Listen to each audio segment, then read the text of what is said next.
চীনের সেনাদের যুদ্ধের ময়দান ছেড়ে দুনিয়াকে সার্কাস দেখানোর কাজ করা উচিত। লাইট ক্যামেরা অ্যাকশনে চীনের সেনা নিজের বাহাদুরি কেবল ক্যামেরার সামনে দেখাতে পারে। চীন আগে নিজের সেনাদের কতগুলো ফেক ভিডিও তৈরি করে নিজের শ্রেষ্ঠত্ব প্রমাণের চেষ্টা করেছে, আর যেগুলো জনসাধারণের কাছে ধরাও পড়েছে। কিন্তু তাও চীন ভিডিও বানানোর থেকে পেছপা হয়নি। চীনা নৌসেনা তাদের যুদ্ধবিমান ধাক্কা মারার ভিডিও প্রকাশ করে, আর এই ভিডিও জারি করতেই পুনরায় চীনের মজা ওড়ানো হয়েছে। কিছুদিন আগে চীনা মিডিয়া গ্লোবাল টাইমস বলেছিল, ভারত মহাসাগরে ভারতীয় নৌসেনার মোকাবিলা কেউ করতে পারবে না। এর জন্য দুনিয়াকে ভারত মহাসাগরে ভারতের বৃদ্ধিপ্রাপ্ত প্রভাবকে নিয়ন্ত্রণ করা উচিত। তাই এখন মনে হচ্ছে চীন ভারতকে ভারত মহাসাগরে টক্কর দেওয়ার প্রস্তুতি নিচ্ছে।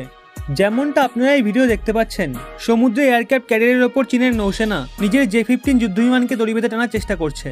যতই চীনা নৌসেনা যুদ্ধবিমানকে দড়ি বেঁধে টেনে দুনিয়ার সামনে নিজের বাহাদুরি প্রকাশের চেষ্টা করুক, কিন্তু চীনের এই প্রোপাগান্ডা ভিডিওর তুমুল মজা উড়ানো হচ্ছে।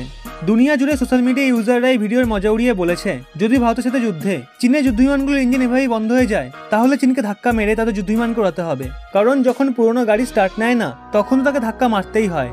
আবার কিছু মানুষ ব্যঙ্গ করে বলছে, আসলে চীনের যুদ্ধবিমানের ক্ষমতা কতটা চীন সেটা ভালোভাবে জানে, আর এর জন্য চীনা সেনা তাদের জাহাজকে ধাক্কা মারার প্রস্তুতি নিচ্ছে।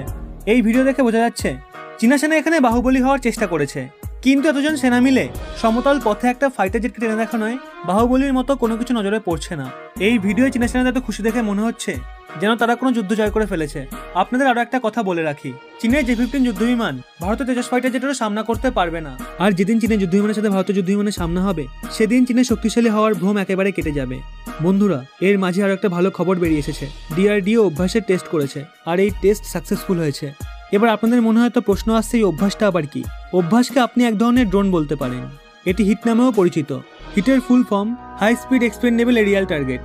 যে কোনো ধরনের মিসাইলের টেস্টিং এর জন্য এই ধরনের ড্রোন ব্যবহার করা হয়। এর কি শুধু এই একটাই কাজ? আজ্ঞে না, এটি আরো অনেক ক্ষেত্রে ব্যবহার করা যেতে পারে। কোনো ফাইটার জেট বা কোনো মিসাইলের জায়গায় যদি এটা ব্যবহার করা হয়, তাহলে শত্রুপক্ষকে সহজে ধোঁকা দেওয়া যাবে। আপনি এর মাধ্যমে ডেকয়ের কাজ করতে পারবেন। শত্রুপক্ষের এয়ার ডিফেন্স সিস্টেমের সন্ধান পেতে হলে বা শত্রুকে আননেসেসারি প্রসেসে এঙ্গেজ করতে হলে অভ্যাসের মতন ড্রোন ব্যবহার করা হয়ে থাকে। আর এটা ভীষণই গুরুত্বপূর্ণ একটা সিস্টেম। যেমন ধরুন একটা এক্সাম্পল দিই, শত্রু ডেরায় ঢোকার আগে আমাদের জানতে হয় কোথাও কোনো এয়ার ডিফেন্স সিস্টেম মজুত আছে নাকি। এয়ার ডিফেন্স সিস্টেম মোতায়েন থাকলে ওর রেঞ্জের মধ্যে যদি কোনো ফাইটার জেট বা মিসাইল ঢুকে পড়ে, তাহলে সেটাকে নিমেষের মতো ধ্বংস করে দেয়।